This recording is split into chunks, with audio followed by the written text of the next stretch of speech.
Hello दोस्तों, इंटेलेक्टिव.इन के इस यूट्यूब प्लेटफॉर्म पर आपका स्वागत है। और पिछली वीडियोज में हम लोग बात कर रहे थे समीक्षा अधिकारी मुख्य परीक्षा में जो हिंदी एवं आलेखन का प्रश्न पत्र होता है उसमें हम लोग अपठित गद्यांश के बारे में चर्चा कर रहे थे और वो टॉपिक आपका पूरा हो चुका था। वहाँ से 3 क्वेश्चन आपको जो बनते हैं वो उनको मैं पूरा करा चुका था।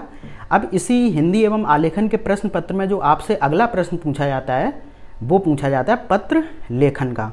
ठीक है, और ये जो टोटल पत्र लेखन का जो पूर्णांक होता है वो 24 अंक का होता है और यहाँ से आपसे 3 क्वेश्चन पूछे जाते हैं। ठीक है, तो पत्र लेखन के संदर्भ में चर्चा करने से पहले यानी कि पत्र लिखते कैसे हैं और प्रारूप क्या होता है हर पत्र का, कैसे उसको उदाहरण के साथ लिखा जाता है, ये सारी चीज़ें समझने से पहले हम लोग ये समझेंगे कि जो ये पत्र लेखन का जो टॉपिक है इनमें कौन कौन से पत्र शामिल हैं और किस तरीके के प्रश्न बनते हैं, ये बहुत इम्पोर्टेंट है।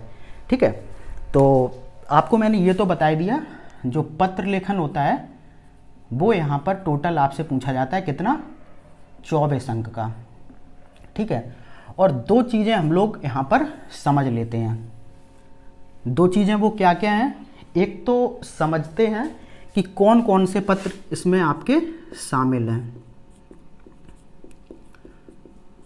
कौन कौन से पत्र शामिल हैं, और दूसरा हम लोग समझेंगे कि पत्रों को कैसे पूछा जाता है, यानी कि इस पत्र लेखन से प्रश्नों का पैटर्न कह लें या फिर प्रकार क्या रहता है। 2 चीज़ें समझना बहुत ज़रूरी हैं। ठीक है, तो कौन कौन से पत्र शामिल हैं, तो एक तो आपका सरकारी और अर्ध सरकारी पत्र शामिल है। ठीक है, दूसरा आपका क्या शामिल है, दूसरा आपका शामिल है अनुस्मारक। एक चीज और ध्यान रखना, अभी सिर्फ आपको ये देखना है कि कौन कौन से पत्र आपके पत्र लेखन के सेगमेंट में शामिल हैं। अभी आपको ये बिल्कुल ध्यान नहीं देना है कि सरकारी पत्र कैसे लिखा जाता है या फिर अनुस्मारक जो मैंने अभी आपको बताया कैसे लिखा जाता है, इन सारी चीज़ों पर अभी आपको ध्यान नहीं देना है।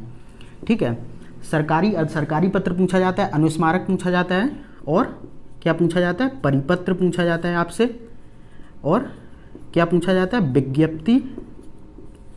ठीक है, इसी को अधिसूचना भी बोला जाता है।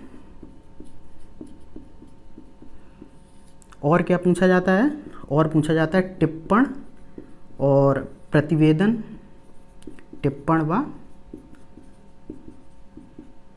प्रतिवेदन, और क्या पूछा जाता है, कार्यालय आदेश।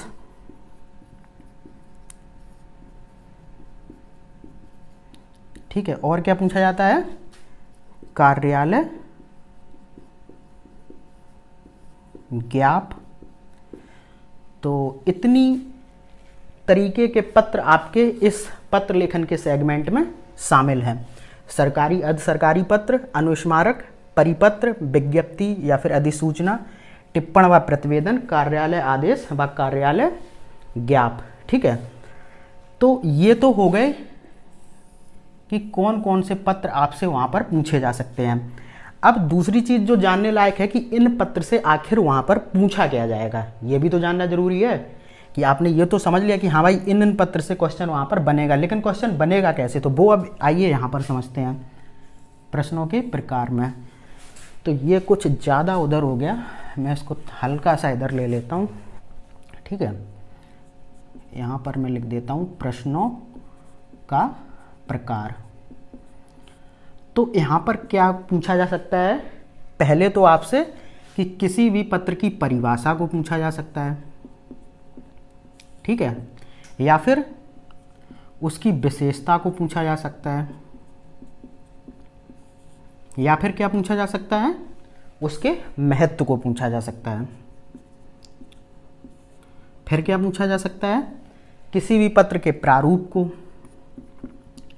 ठीक है, प्रारूप के लिए एक शब्द वहाँ पर और आपको लिखा मिलेगा, नमूना बनाइए किसी भी पत्र का, या फिर ड्राफ्ट बनाइए।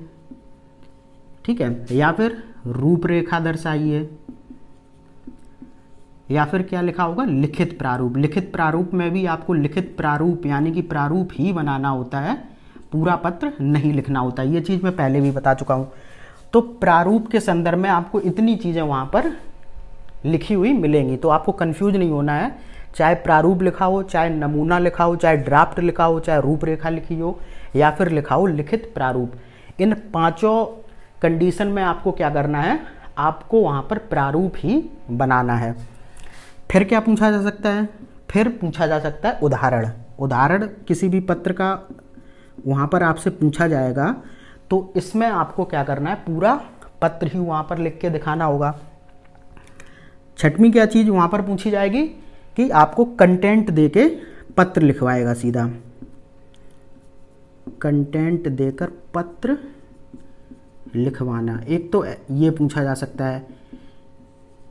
देखो इसका मतलब क्या है कि वहाँ पर आपसे कोई कंटेंट दिया जाएगा, यानी कि प्रश्न में मान के चलिए अभी हाल फिलहाल जैसे आपने देखा कि बाढ़ आई है बहुत जगह पे, तो हो सकता है कि कोई जो जिला अधिकारी महोदय हो वो बाढ़ के संदर्भ में किसी क्षेत्रीय अधिकारी से उसका विवरण मांगे बाढ़ग्रस्त क्षेत्रों का, तो आपसे बोल दिया जाएगा कि जिला अधिकारी महोदय की तरफ से उस क्षेत्रीय अधिकारी को पत्र के माध्यम से बाढ़ग्रस्त क्षेत्रों का विवरण प्राप्त कीजिए।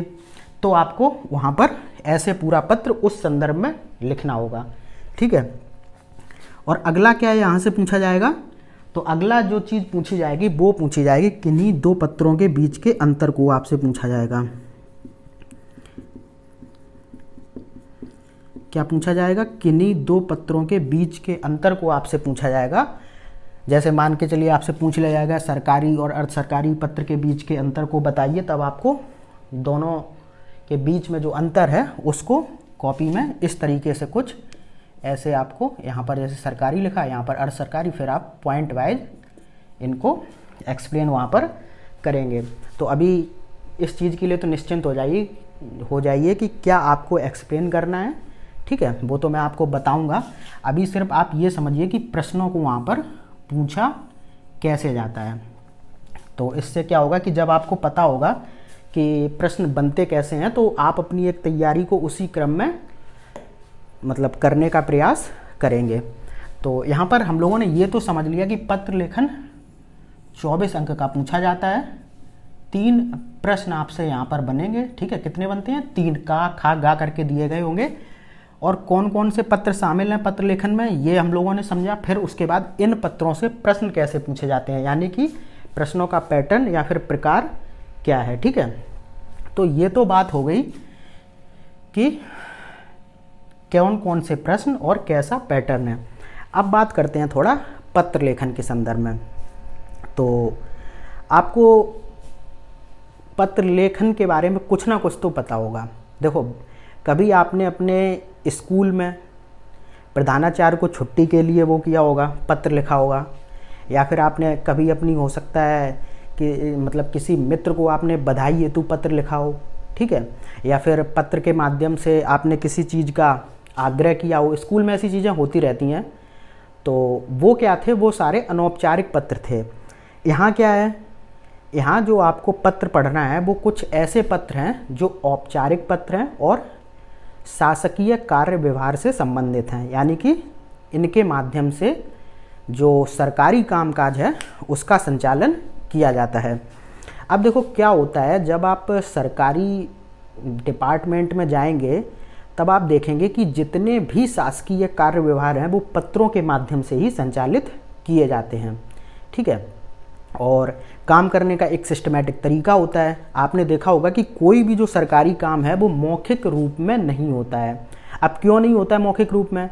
मौखिक रूप में इसलिए नहीं होता है क्योंकि अगर कोई काम मान के चलिए मौखिक रूप में किसी को दिया गया तो हो सकता है वो सुने कुछ और वो करे कुछ और, ठीक है। और मौखिक रूप में जो कामकाज किए जाते हैं उनकी सबसे बड़ी त्रुटि ये है कि उनका कोई साक्ष्य नहीं होता है, ठीक है।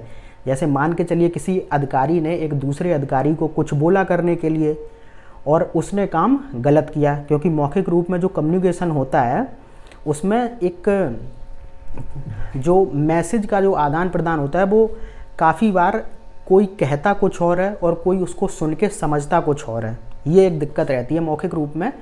तो इसीलिए जो शासन संबंधी कामकाज हैं वो मौखिक रूप में नहीं किए जाते और ये साक्ष्य के रूप में प्रयोग नहीं हो सकते। जैसे कि मान के चलिए, अभी मैं आपको वही एग्जाम्पल दे रहा था, एक अधिकारी ने दूसरे अधिकारी से कुछ करने के लिए कहा और उस अधिकारी ने काम को गलत तरीके से किया, यानी कि दूसरे अधिकारी ने। तो अब मान के चलिए पहला अधिकारी कहे कि अरे भाई ये तो तुमने काम गलत किया है, तो दूसरा अधिकारी कहे नहीं मुझसे तो ऐसे ही बोला गया था।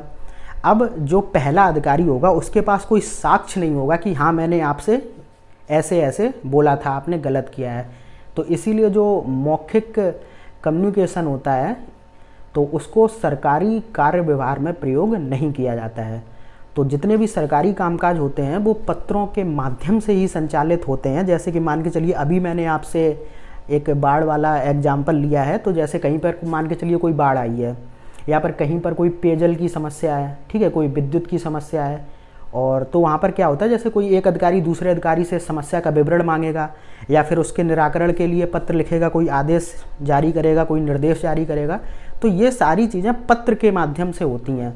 और पत्रों में क्या है कि पत्र जो होते हैं वो एक साक्ष्य के रूप में भी रहते हैं। उससे पता चल जाता है कि हाँ मैंने आपको इस कार्य हेतु ये पत्र भेजा था और ये पूरा साक्ष्य मेरे पास है। तभी आपको पता होगा कि जितने भी सरकारी पत्र होते हैं वो अभिलेखीय साक्ष्य के रूप में भी प्रयोग किए जाते हैं। ठीक है, तो ये तो हो गई बात पत्र लेखन की। अब एक चीज़ और आज डिस्कस करेंगे, क्या कि पत्र लेखन में कौन कौन से महत्वपूर्ण भाग होते हैं। तो पत्र लेखन में नहीं, मैंने ये गलत बोला, पत्र के कौन कौन से महत्वपूर्ण भाग होते हैं, तो इनको थोड़ा सा और समझ लेते हैं। ठीक है, उसके बाद क्या करेंगे, आज की क्लास को फिर यहीं तक रखेंगे और फिर अगली क्लास में सीधा हम लोग पढ़ेंगे सरकारी पत्र के बारे में। पूरा समझेंगे कि क्या होता है सरकारी पत्र, कैसे वो अर्ध सरकारी पत्र से अलग होता है, क्या प्रारूप होता है और कैसे उसको पूरी तरीके से लिखा जाता है। तो अब चर्चा करेंगे कि पत्र के कौन कौन से प्रमुख भाग होते हैं। तो पत्र में आप देखेंगे सबसे ऊपर डाला जाता है पत्र संख्या। ठीक है, क्या डाला जाता है, पत्र संख्या, या फिर इसको पत्रांक भी बोला जाता है। ठीक है, तो ये होता क्या है, अभी सिर्फ ये समझिए, बाद में देखेंगे कि किस पत्र में कहाँ इसको कैसे डाला जाता है, कहाँ इसका स्थान निश्चित है, कहाँ डाला जाएगा, कहाँ नहीं डाला जाएगा। ये सारी चीज़ें हम लोग करेंगे बाद में डिस्कस। अभी जो चर्चा का विषय है कि आखिर ये पत्र संख्या होती क्या है। देखो, सरकारी कार्यालय में क्या होता है कि पत्रों का जो क्या बोलते हैं विवरण की सुगमता के लिए हर पत्र को एक पत्र संख्या दी जाती है और इसे ही पत्र संख्या या फिर पत्रांक बोलते हैं। अब थोड़ा मैंने ये आपको किताबी भाषा में बताई ये चीज़, हो सकता है आपको समझ में ना आई हो, तो इसको थोड़ा व्यवहारिक रूप में ऐसे समझिए कि सरकारी कार्य व्यवहार में क्या होता है कि जब भी कोई पत्र जारी होता है तो उस पर एक पत्र संख्या अंकित की जाती है। और पत्र संख्या इसलिए अंकित की जाती है, जैसे मान के चलिए कोई पत्र 4 महीने पहले लिखा गया हो, ठीक है, और उसकी ज़रूरत या फिर उसका कोई विवरण चाहिए हो आज, मतलब 4 महीने कोई पहले पत्र लिखा गया लेकिन ज़रूरत उसकी आज पड़ रही है किसी काम को लेके, तो क्या होगा कि अगर एक पत्र संख्या मेंशन होगी तो उस पत्र को ढूंढने में आसानी रहेगी। जैसे मान के चलिए, जैसे एक पत्र संख्या कोई यहाँ पर ले लीजिए, ऐसे करके ले ली गई पत्र संख्या, ऐसे कुछ होती है। ठीक है, ये पत्र संख्या कोई हो गई जैसे। ठीक है, तो अब इसको क्या कर लिया जाएगा, पत्र तो कहीं फाइल के बीच में रख दिए जाएंगे।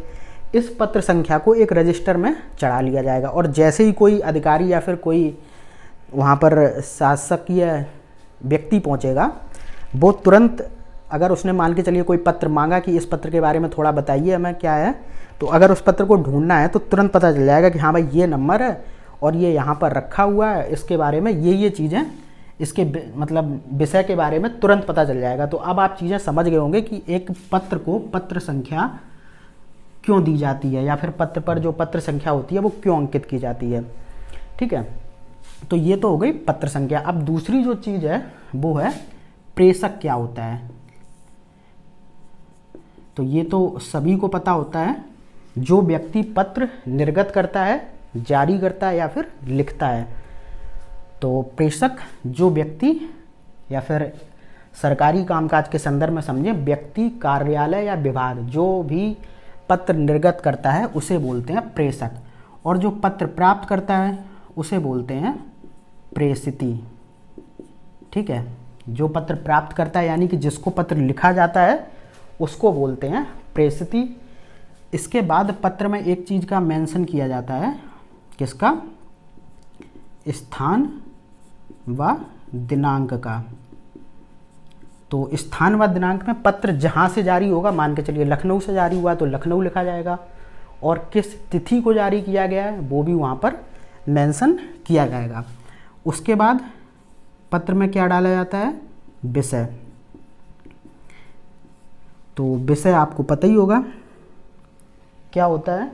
जैसे पत्र का कोई, मान के चलिए जो पूरा कंटेंट है उसका विषय के अंतर्गत एक संक्षिप्त विवरण दिया जाता है। जैसे मान के चलिए कोई पेयजल की समस्या से संबंधित कोई बात है तो आप बता देंगे कि हाँ, आगरा में पेयजल की समस्या हेतु, ठीक है, या फिर कोई मोहल्ला हो उसमें आगरा के इस मोहल्ले में पेयजल की समस्या हेतु, ऐसे करके आप वहाँ पर कोई विषय डालते हैं। ठीक है, इसके बाद क्या किया जाता है? इसके बाद होता है संबोधन। क्या होता है? संबोधन। ठीक है, संबोधन आपको पता ही होगा कि इसमें क्या है, जिसको हम पत्र लिखते हैं तो यहाँ पर किसको? प्रेषिती को संबोधित किया जाता है। कैसे करके? आपको पता ही होगा, महोदया करके, या फिर कभी आप श्री करके सीधा नाम लिख देते हैं। तो ये तो खैर बाद की चर्चा की बात है कि किस में क्या लिखते हैं। अभी सिर्फ ये समझिए कि संबोधन में प्रेषिती को संबोधित किया जाता है। कैसे? महोदया करके या फिर श्री महोदया करके, ठीक है, या फिर प्रिय करके। प्रिय करके भी होता है, अनौपचारिक पत्रों की ये चीज़ें हैं। ठीक है, महोदया जो होता है वो आपका सरकारी पत्र में होता है, तो खैर ये बाद में समझेंगे। संबोधन के बाद क्या आ जाता है? जो पत्र की मुख्य विषय वस्तु होती है। जैसे अभी मैंने आपको बताया कि पेयजल की समस्या हेतु कोई आपको पत्र लिखना है, आपको नहीं, मतलब किसी सरकारी अधिकारी ने एक दूसरे अधिकारी को इस समस्या के संदर्भ में पत्र लिखा। ठीक है, तो जो पूरा बीच का कंटेंट होता है, यानी कि जहाँ पर पूरी पत्र की जो विषय वस्तु होती है उसको लिखा जाता है, उसको बोलते हैं मुख्य विषय वस्तु। ठीक है, मैं यहाँ पर पूरा लिख देता हूँ, मुख्य विषय वस्तु। उसके बाद क्या मेंशन किया जाता है? उसके बाद क्या होगा कि पत्र का समापन हो जाएगा। ठीक है, क्या होगा? पत्र का समापन। समापन आपने देखा होगा, पत्र लिखने के बाद बहुत सारी चीज़ें वहाँ पर लिख दी जाती हैं, जैसे कि ससम्मान, सम्मान सहित, ठीक है, या फिर सादर इत्यादि चीज़ें वहाँ पर लिख दी जाती हैं।